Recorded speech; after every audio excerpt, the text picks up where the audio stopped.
Hey, everybody. Welcome to Work Comp Talk. My name is Carmen Ramirez, host, and joining me today is CEO and co founder Bilal Kassem of Pacific Workers, the Lawyers for Injured Workers.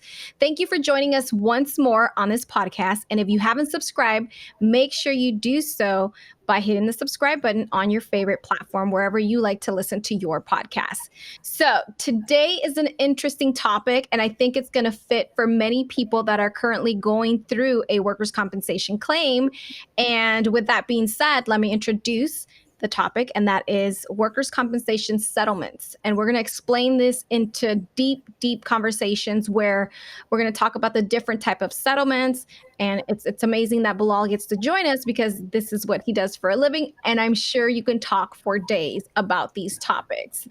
As some of you guys may know, workers' compensation system is not that easy to manage unless you have minor injuries. And I would say those that do flow through the system quite easily are those that don't have a major injury that, it kind of they just go in through the system and go out, because we have heard positive stories around workers' comp. But for the most part, we understand it's a broken system and there's just a lot to dive into. But the most important part of a workers' compensation system is definitely the settlements. And there's more than one version. So without further ado, Bilal, welcome to Work Comp Talk. Thank you for joining us. Thank you, Carmen. It's a pleasure to be back. So let's talk about settlements and the different types of settlements and go from there. What do you think should be the first one we should talk about? Sure. I mean, generally, there's two types of settlements in workers' comp, and they are completely different. You can kind of go down the rabbit hole in each subject, but I think explaining which each one are first, and then kind of going there, I think that'd be the best approach. The first settlement is called a stipulated award, and the second type of settlement is called a compromising release. So they both have nicknames, right? I've heard them for different things. We call them STIPs, or we call them a CNR. Okay, it's often the short version of that. So a stipulated award is generally a settlement where an injured worker receives permanent disability, and typically they also receive an open medical care award. Permanent disability is based on a number of factors. Really, when someone has plateaued in their medical treatment, they reach what's called permanent and stationary status, or now that term's been changed to MMI, or maximum medical improvement. They're given permanent disability ratings associated with functional limitations. And then usually the doctor will say that, hey, even though the care you need at this point is not necessarily going to change your condition in any real meaningful way, you're still going to need medical care in the future as kind of like maintenance care to control symptoms and such. And so that's one form of settlement. The other type of settlement, the CNR, is where the insurance carrier typically says, hey, we've got this financial liability for medical treatment and permanent disability benefits, but we want to pay you a lump sum of money and you just go away. Then anything you need in the future becomes your responsibility. So as I'm sure you could tell just right there between the two, there's massive differences. Right. And it's really a tough decision to make for a lot of people. And quite frankly, when people are, given those terms, STIPs or CNR, they have no idea what to do with them. Right. So let's just say you're about to get a settlement. Obviously, you have to qualify for a STIP to be given the STIP option, and then you have to qualify for a CNR to be given the CNR option, right? It's not like you can choose. Sometimes you can. You can't force the insurance company to buy out your medical. There's just no legal standing for that. So whether or not you're going to go to trial or fight with the insurance company, at the end of the day, if they don't want to buy out your medical, they don't have to. And so generally when you're looking at a CNR option, it's because the insurance company really wants you to go away. They perceive this financial liability if they were to keep your medical open, and they'd rather cut it short and offer you some money in hopes that the money they give you now is going to be less than what their liability is down the road. So in a nutshell, going through a CNR is not always the best option because potentially they know there could be a bigger payment that they have to make. So they're just trying to wash their hands and like, here's some money, leave us alone type of thing. Exactly. And so if someone hasn't been seeing a doctor, they haven't really been costing the insurance carrier too much money, the insurance carrier might not necessarily be interested in a CNR, or they may offer a low value for the medical care just because they don't really see there's much value there.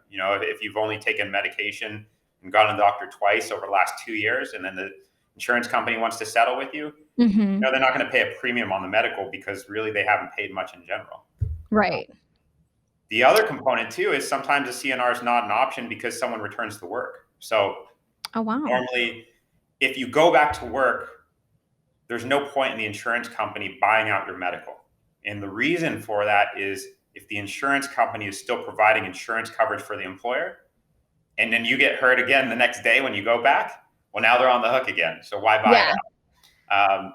So yeah, depending on someone's work status, if they intend to return back to work, that can be an issue. Sometimes someone doesn't want to go back to work, and so there'll be a negotiated resignation as part of the package. Um, Sometimes everyone's got a price. If they're willing to pay enough money, maybe you'll walk away from your job. Some people are planning to quit anyway, so it works out. Uh, Right. but it's very situational dependent. Versus the stipulated award, it will always be there. I think is a default as long as there's permanent disability or a need for medical. That's kind of the default. Yes, that's not So contingent. that's like a forever thing. It's an ongoing for as long as you need any type of medical.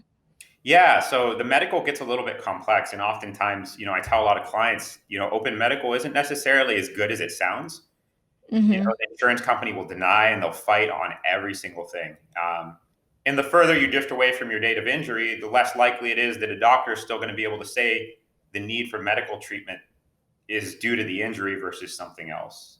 That sucks. I mean, because obviously life happens, and on top of your injury, you can have more injuries that weren't necessarily connected to that work injury, or health issues that come into play that interfere with that injury, and it's kind of like, well, is it really the work injury, or is it your lifestyle that's actually affecting it? I mean, gosh, just diving into that alone is stressful enough, and Yeah, scary for most it really people. And I is. think for the most part, a lot of people don't really understand that aspect. They think, well, I'm going to get medical for life until I'm good.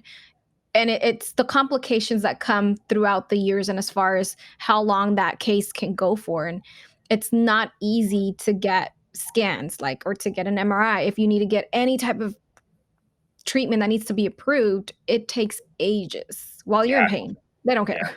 absolutely. They don't care. Insurance companies are all about the bottom line, profits for shareholders above your personal health. That's it.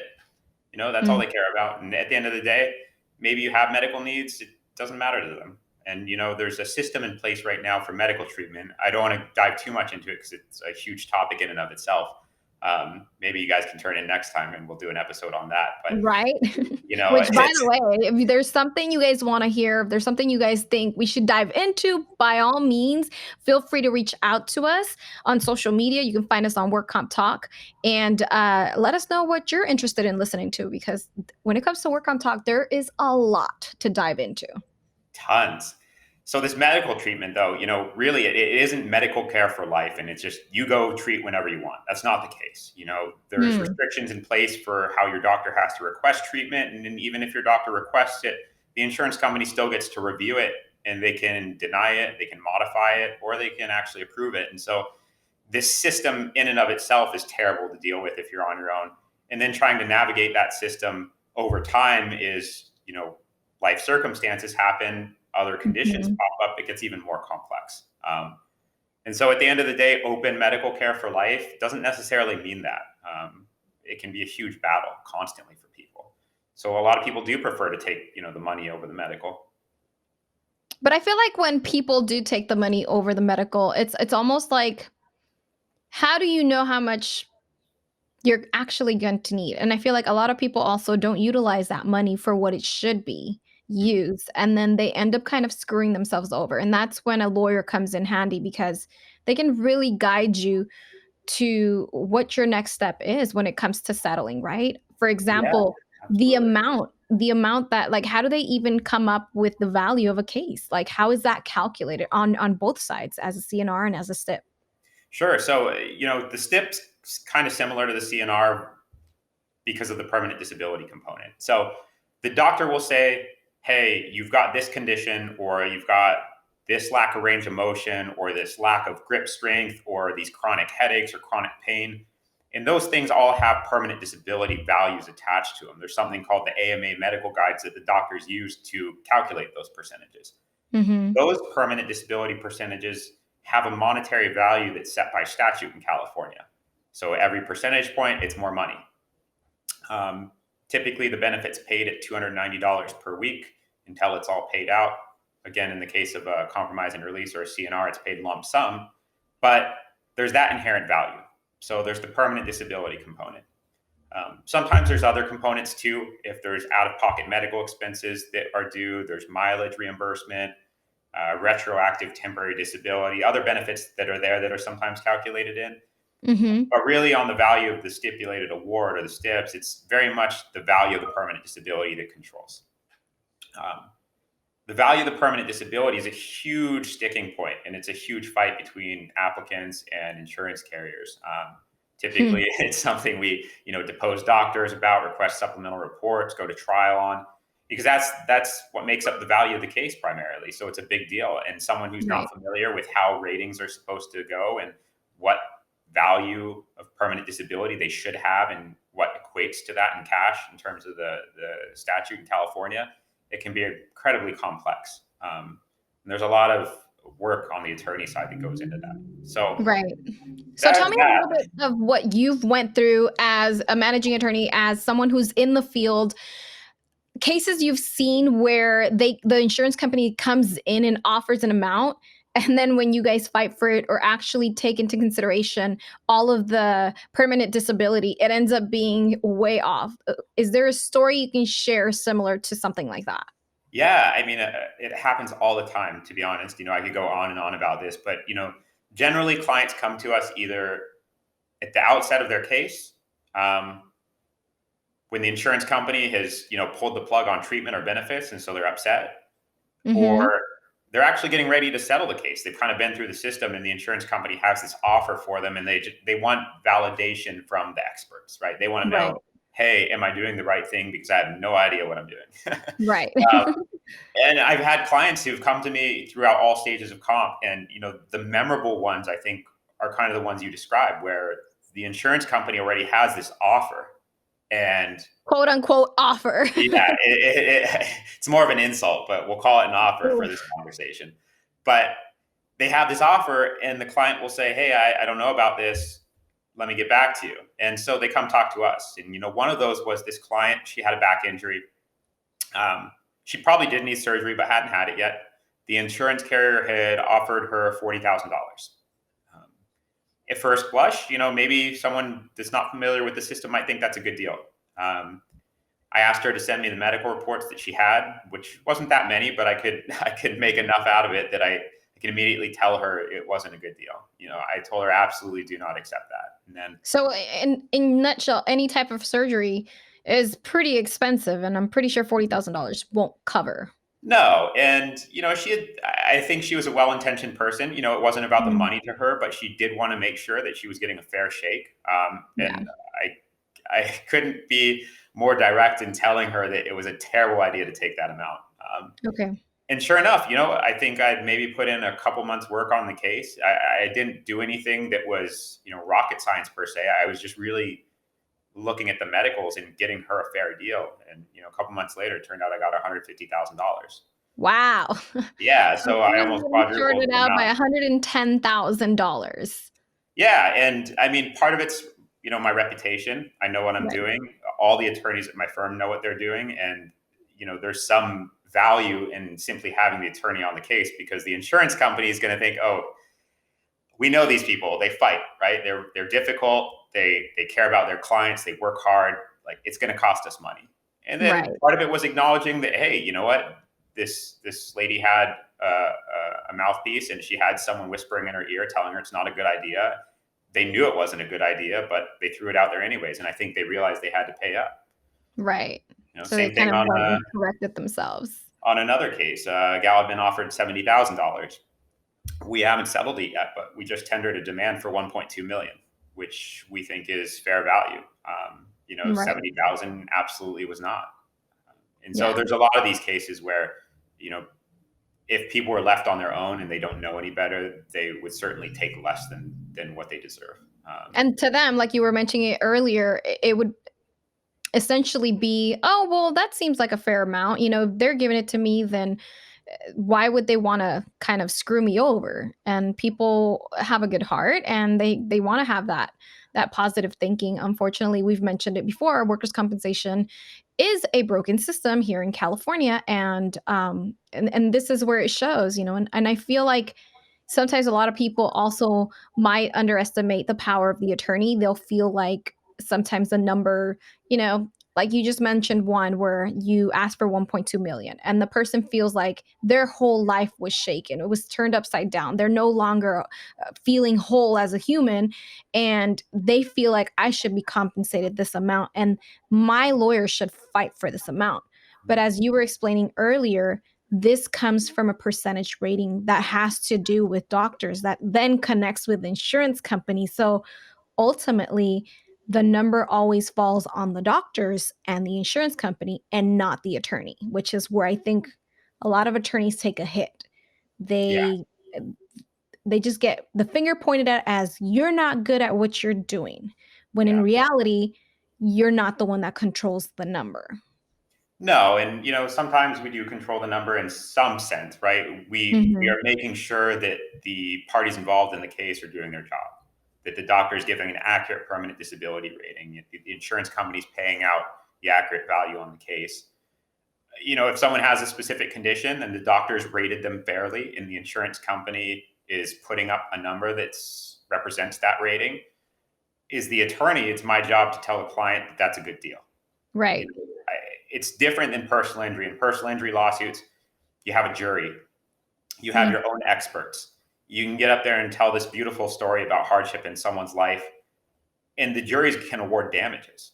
And so it's a much different system because the sky's the limit in personal injury. In workers' comp, it's carved out as an exception to personal injury, and the damages are limited by statute. And so it's different procedures, it's different policies. At the end of the day, there is some still fighting to do, but it's Mhm. within a bubble. There's only Yeah. so much the attorneys can do on a case. But the other side, I think, that needs some explaining is the medical side as well.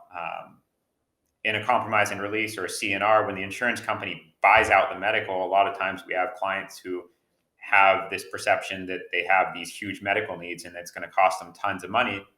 But then the insurance company's only offering a fraction of what they feel they're entitled to or need. Um, Mhm. and So that what do again you do ties, then? yeah, I mean, I think it ties back to the fact that you can't force the insurance company to buy out your medical. You just can't. And so the idea is there's generally two numbers. There's what your medical care is actually worth on paper, what you deserve, and what you're going to Mhm. need. And then there's the other number.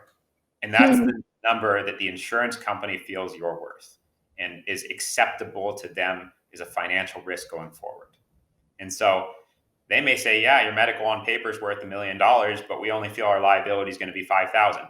And so you can take this 5,000 or you can keep your medical open.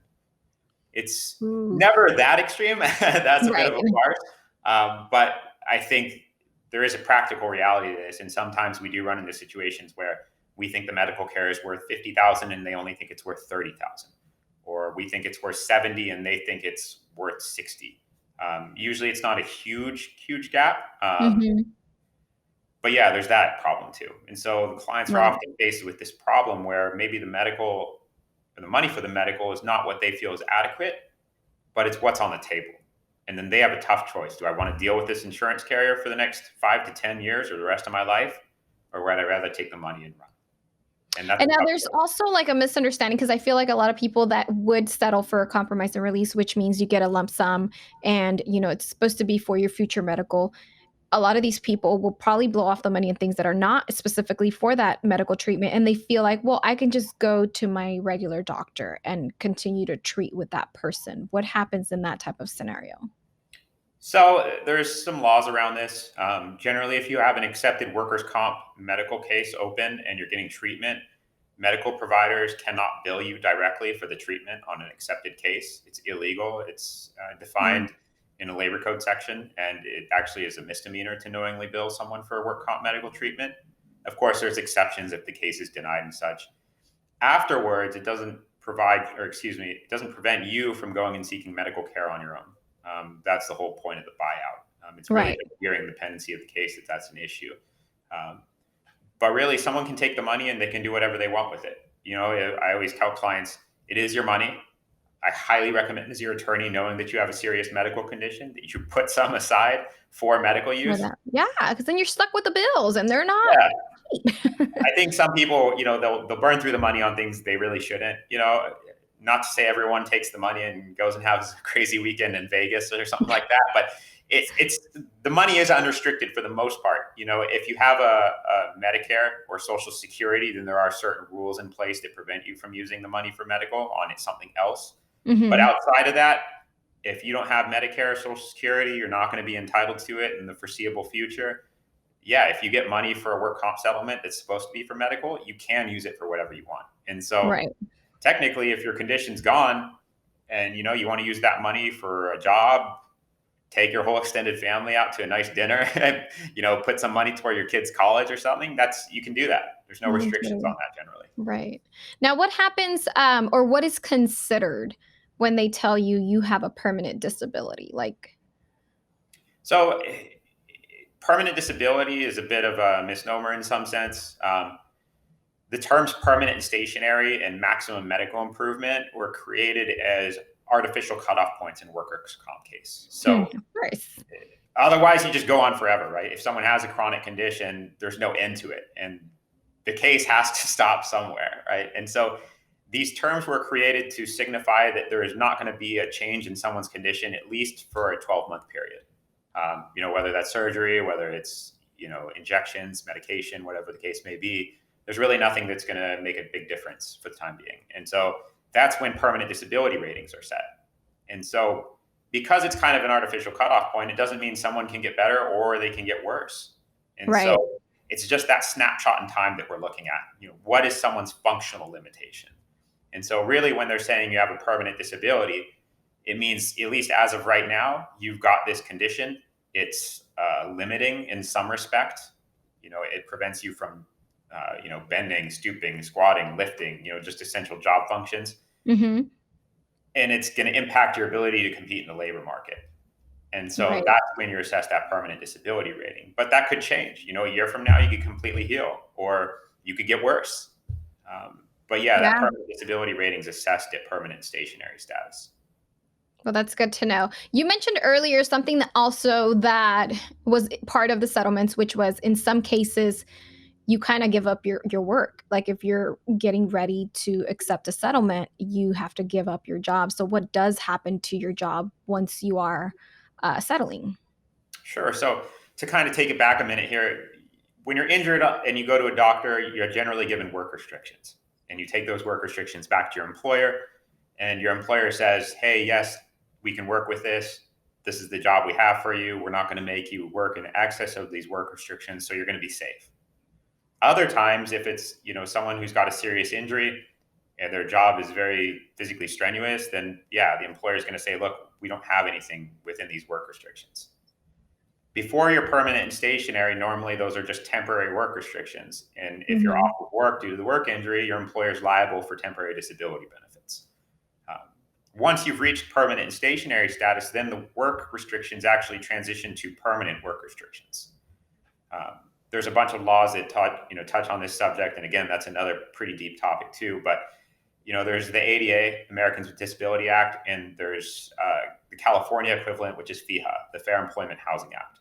And these are anti-discrimination statutes, which state that an employer has an obligation to engage in this good faith, I guess, meeting to determine whether or not you can actually return to work. It's called the Hmm. interactive process. And so once you get permanent work restrictions, within 60 days, your employer is supposed to sit down with you and go through those work restrictions and determine whether or not there's a job there for you permanently. Not for the next 6 weeks, not for the next 8 weeks, but for the next 12 months at least. Now, if your employer can't find modified work for you, and it has to be that they legitimately can't, not that they're just feigning it to make you go away and Right. fire you, which you could sue them for if that were the case. Ooh. But if they actually can't find modified work for you, it's just not the nature of the business. They don't have the budget, whatever legitimate business necessity is there, they can actually lay you off. It's not illegal. And so a lot of times people are forced out of their employment because of work restrictions that become permanent. It's another topic we tend to fight over a lot too, because return to work is important. But when someone can't go back to work, then ultimately they're entitled to what's known as a supplemental job displacement benefit, which is a retraining voucher that's good for up to $6,000 in education or job retraining. There's something like 500 eligible institutions in California that it's good for, including Cal State's.